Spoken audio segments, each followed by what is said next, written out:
ఇది కావాలి అంటే నువ్వు ఇస్తున్నావు నాకు, ఇది కావాలో ఇది అని నేను అడగట్లేదు, ఆశించట్లేదు. కానీ ఇన్ని రోజులు అబద్ధం చెప్పానా లేకపోతే నిజం దాచానో తెలీదు,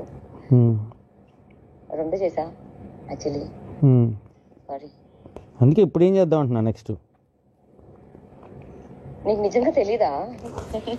తెలియదు అంటే నేను చిన్నపిల్లండి అయింది, నాకు తెలిసి ఏం చేయాలో తెలుసు నాకు. కదా ఎక్కడో దీనికి ఉందేమో అని నీకు తెలీదా? ఓకే ఉంది, బట్ అనిపించలేదా? అనిపించింది, కానీ మనం దాన్ని ఎలా ఎలా చేస్తాం అంటే ఎలా చూపిస్తాం, ఎదురు తిరిగి మనం ఏదో ఒకటి ఉంది అని తెలియజేస్తేనే కదా నెక్స్ట్ ఎవరైనా తెలియజేసేది. తిరిగి మళ్ళీ ఎవరో ఒకళ్ళు ముందు అడుగు వేస్తేనే. ఇప్పుడు నువ్వేదో వేసాను అంటున్నావు, మరి అది ఎంతవరకు ఏంటో నాకు తెలీదు. సరే ముందు నువ్వు వేసావు కాబట్టి ఓకే నేను వేస్తాను, చూద్దాం. అందుకే నేను అడుగుతున్నాను నెక్స్ట్ ఏంటి అసలు ఇది ఏంటి నిజం, ఇది ఎలా మార్పు. నేను ఇంకా అడగాల్సి ఉన్నాయి, నువ్వు కరెక్ట్గా నాకు చెప్తే నేను మాట్లాడతా. అలా కాదు అలా కాదు అలా కాదు అసలు. నేను ఆల్రెడీ చెప్పాను నీకు ఇప్పుడు నేను ఎలా ఉండాలి. ఇప్పుడు నీతో ఓకే నువ్వు చెప్పిన దాని ప్రకారం నేను ఎలా ఉండాలి, ఓకే చెప్పేసింది అయిపోయింది, సేమ్ యాజ్ ఇట్ ఈస్ ఇది వరకు లాగా అలా ఉంటానా, లేకపోతే నేను అప్పుడు విజయవాడలో బ్రేక్ అయినట్టు అసలు ఇంకా అవన్నీ కొత్త రోజు ఒక రకంగా జరుగుతూ ఉంటాయి. కానీ తర్వాత విషయం ఎప్పుడు పెడితే ఇప్పుడు సర్ప్రైజ్ వస్తూ ఉంటుంది. ఏది పెడుతుంది సర్ప్రైజ్ గురించి కాదు, ఫీలింగ్ అంటే మంచం కోడే చింటూ అట్లా ముద్దు. అది ఎందుకు చెప్పావు చింటూ మంచం కోడలని నువ్వు బయట? నాకు తెలియదు అసలు మంచం కోడి టాపిక్. మంచం కోడి ఏంది అసలు? మంచం కోడి ఎందుకు ఉండేది పైన? అసలు మంచం ఏంటది? పాతకాలం ఉందా ఏంటి? మా ఇంట్లో ఉన్నదే. నాకు అసలు తెలియదు. ఏం అసలు ఆ వర్డ్ ఎట్లా పుట్టిందో కూడా నాకు అది మంచం కోడు అనే మాట ఏదో అన్నారు, నేను దాన్ని ఓకే అంటున్నా. గుర్తు చేయవా అంటే నీకు పైన తల తగిలింది, నేను కొంచెం అప్పుడు నువ్వు చిన్నపిల్లవి, నీకు పెద్ద టాలెంట్ లేదు, అలవాట్లేదు, తెలీదు. నేనేమో ఏదో పెద్ద హీరోయిన్, అందమైన అమ్మాయి, ముద్దుగా ఉంది, చిట్టిగా ఉంది, బాగుంది. కానీ నేను అసలు ఆ సినిమాలో ఏదోలాగా ఏదో అదేంటంటే నీకు అది నేను కొంచెం రఫ్ హ్యాండిల్ చేసి ఆ రోజుల్లో నేను అలా చేయటం వల్ల నీకు తల తగిలింది పైన కొంచెం ఇలా పైకి. ఎంత ఎట్లా ఎత్తుకుంటా కాదు, పుష్లో ఒకటి తల నీకు దాన్ని తగిలితే సంథింగ్ పెయిన్ ఏదో వచ్చింది. సో నేను అట్లా అని చెప్పి ఇట్లా అయితే నేను చెప్పలేదు మరి నీతో చెప్పుకునే విధంగా. దీన్ని మంచం కోడి అనేది చేశారు. సరే కోడి ఇప్పుడు అంటే నేను ఒకటి చెప్పనా నీకు, మామూలుగా మనుషులు మధ్యలో చెప్పుకునే మాట. ఇప్పుడు చెప్పుకోవటానికి ధైర్యం లేనప్పుడు నువ్వు ఎవరితో అయితే మాట్లాడుతున్నావో రెండు ఉంటాయి. వాళ్ళకి నువ్వు ఆన్సర్ చేయాల్సిన అవసరం ఒకటి లేదు.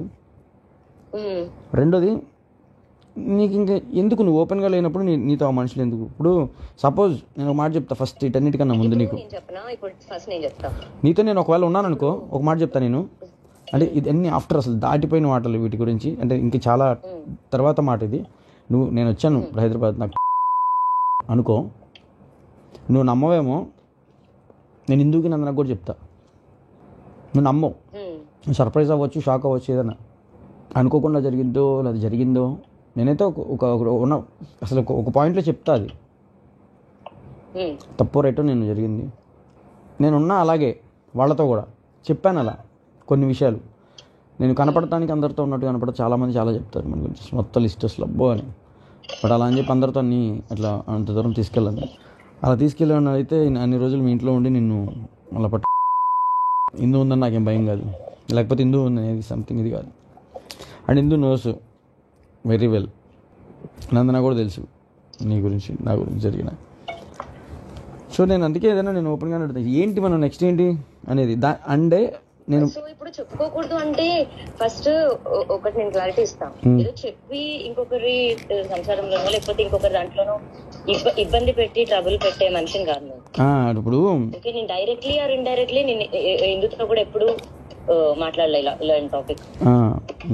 ఇప్పుడు నువ్వు అంత ఓపెన్ ఉన్న మనిషిని చెప్పొచ్చు, అదేంటన్నా మరి తనకి తెలుసో తెలీదో, నువ్వు చెప్పావో లేదో, నువ్వు చెప్పుకుంటావో, ఇది నాకు పక్కన పెడితే నేను నా సైడ్ నుంచి ఎప్పుడు చెప్పడమో లేదా ఇబ్బందో జరగలేదు. అవును, నాకు తెలిసిన ప్రశాంతంగా బతకటం జీవితంలో ఇలా టెన్షన్స్ లేకుండా, ఈ గొడవలు లేకుండా. టెన్షన్స్ ఉండాలి, అవి వేరే టెన్షన్స్, బిజినెస్, వర్క్ అలాంటివి. బట్ అండ్ ఇకపోతే హలో క్లారిటీ ఇవ్వాలా నాకు నువ్వు? ఏమో చింటూ, అంటే ఇప్పుడు లైక్ నాకు ఐ హ్యావ్ ఎవ్రీ రైటా?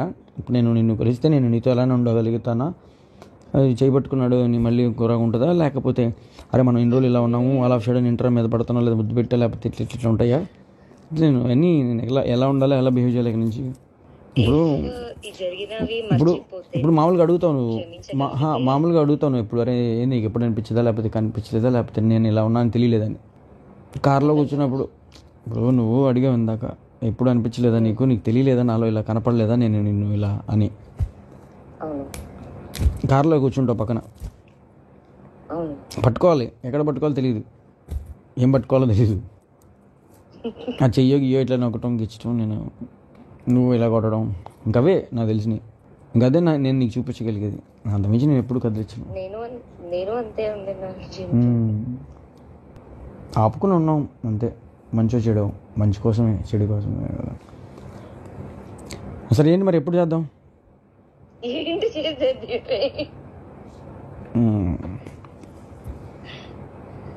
అంటే చాలా సంవత్సరాలు, నేను చాలా సంవత్సరాల క్రితం చూసాను నేను. అంతే, నేను ఆ పిల్ల మిస్ అయ్యి ఉంటా కదా, చెప్తే దాన్ని బట్టి నాకేమాత్రం రైట్స్ ఉన్నాయో అర్థమైంది. ఉన్నా చింటూ, అప్పుడు ఇప్పుడు ఎప్పుడు అండ్ నాకు ఉండడమే ఇష్టం. అది ఏదైనా చేసి ఉండాలి అనేలాగా కొట్లాడైనా సరే ఉండిందనేమో. సిగ్గుపడతావు నేను ఎదురుగా వస్తే? ఇప్పుడు అర్థమైతే ఏ చింటూ, ఆపు చింటూ, మామూలు అడుగుతున్నాను. అట్లా ఎదురుగా వచ్చేసేసి నీకు దగ్గరికి వచ్చేసేసి ఎలా ఉంటుంది ఎక్స్ప్రెషన్? అప్పుడు ఎలా ఉండినాను? అప్పుడు దూరంగా ఉన్నావు, ఇప్పుడు అట్లా ఉండను నేను ఇంత చెప్పాక. అదే అప్పుడు విజయవాడలో అప్పుడు ఎలా ఉన్నాను? అప్పుడు వేరే లెవెల్. నాకుంది గుర్తు, ఎక్కి కూర్చుంటావు నా మీద, నాకేమాత్రం రైట్స్ ఉన్నాయో అర్థమైంది. ఉన్నా చింటూ, అప్పుడు ఇప్పుడు ఎప్పుడు అండ్ నాకు ఉండడమే ఇష్టం. అది ఏదైనా చేసి ఉండాలి అనేలాగా కొట్లాడైనా సరే ఉండిందనేమో. సిగ్గుపడతావు నేను ఎదురుగా వస్తే? ఇప్పుడు అర్థమైతే ఏ చింటూ, ఆపు చింటూ, మామూలు అడుగుతున్నాను. అట్లా ఎదురుగా వచ్చేసేసి నీకు దగ్గరికి వచ్చేసేసి ఎలా ఉంటుంది ఎక్స్ప్రెషన్? అప్పుడు ఎలా ఉండినాను? అప్పుడు దూరంగా ఉన్నావు, ఇప్పుడు అట్లా ఉండను నేను ఇంత చెప్పాక. అదే అప్పుడు విజయవాడలో అప్పుడు ఎలా ఉన్నాను? అప్పుడు వేరే లెవెల్. నాకుంది గుర్తు, ఎక్కి కూర్చుంటావు నా మీద.